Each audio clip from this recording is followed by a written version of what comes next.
life and whatnot. Our second featured poet this afternoon, Jude Neale, is a Canadian poet living on Bowen Island off of Vancouver. Her writing has been published frequently in journals like the Antigonish Review and Quill, online magazines such as Monday's Poem and Ascent Aspirations magazine, and anthologies like the forthcoming Tri-City and the Wild Weathers, a gathering of love poems. Her book, Only the Fallen Can See, through Leaf Press, was published in 2011. It is a collection of poems that have been informed by mental illness. She was shortlisted for the 2012 Gregory O'Donoghue International Poetry Prize out of Ireland, the 2012 International Poetic Republic Poetry Prize out of the UK, and nominated for the 2012 Canadian Relit Award for her book, Only the Fallen Can See. I start with one image when I write. In the title poem from my next book, A Quiet Coming of Light, I love the sound of cuttle-boned knife, which led me, of course, to kiss the pathway. I take a long time to complete a poem, as the story must be succinctly and beautifully told. Bravo.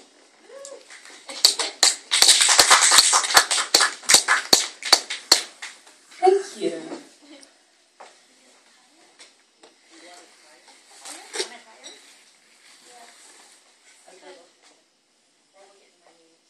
Just pull it up.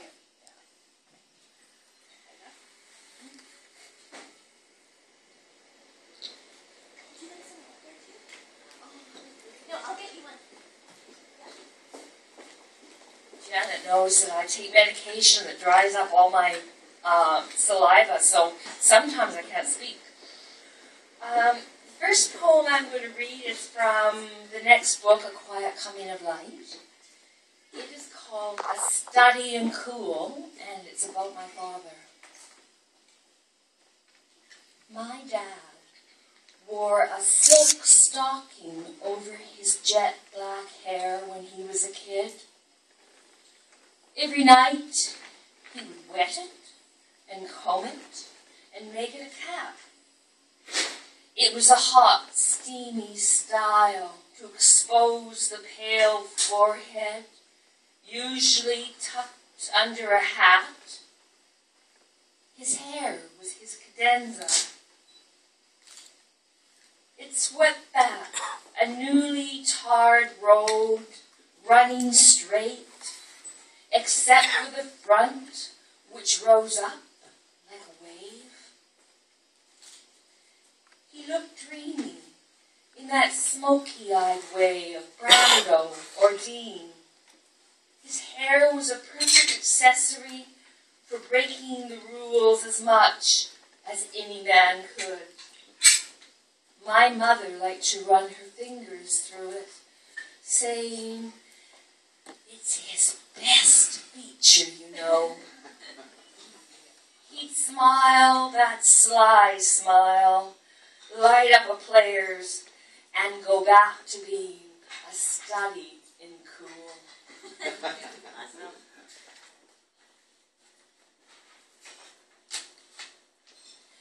This one is based on Leonard Cohen, because I love him. Even though he's 70-something, I love him. One of the greatest poets around, and it's called It Might Have Been the Music, but we both prefer the minor third. I hummed along with Leonard Cohen, who wrote the book on love. He told me to make a coffin for our sentimental sighs, so I threw the I Ching in the bathroom and told our fortunes there, of ropes of pearls or Hawaiian shirts and all the other tender shoots of drab routine. I kept a clutch of feathers, too, for when I floundered, and a crochet hook for pulling out the doubt. I grabbed his song just before the crying, stuffed it in the lining of my purse, waited for the blessing of his torment, lined up for the burden of his tears.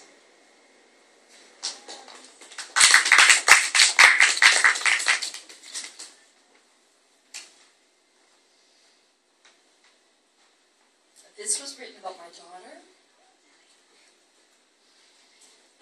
called Afterbirth. Someone asked me if I would die for you. That would be easy. For you are a burning bush inside of me. I practiced my wave of farewell, but you better leave before my hungry need causes you to lose your way. I promised myself to hold you lightly at your birth, so you could grow without the burden of, be careful, take it easy, running like oil over your dreams and big plans. I forgot to hold myself back, just borrowed your heart for 25 years, and I couldn't breathe without feeling grateful. I become a good listener and sit ready to smile at Starbucks, pulling meaning from the back of your grown-up words. You sound so happy and full as a wren's nest. I don't have it in me to say that my love burrows deeply like a small piece of grit in the eye.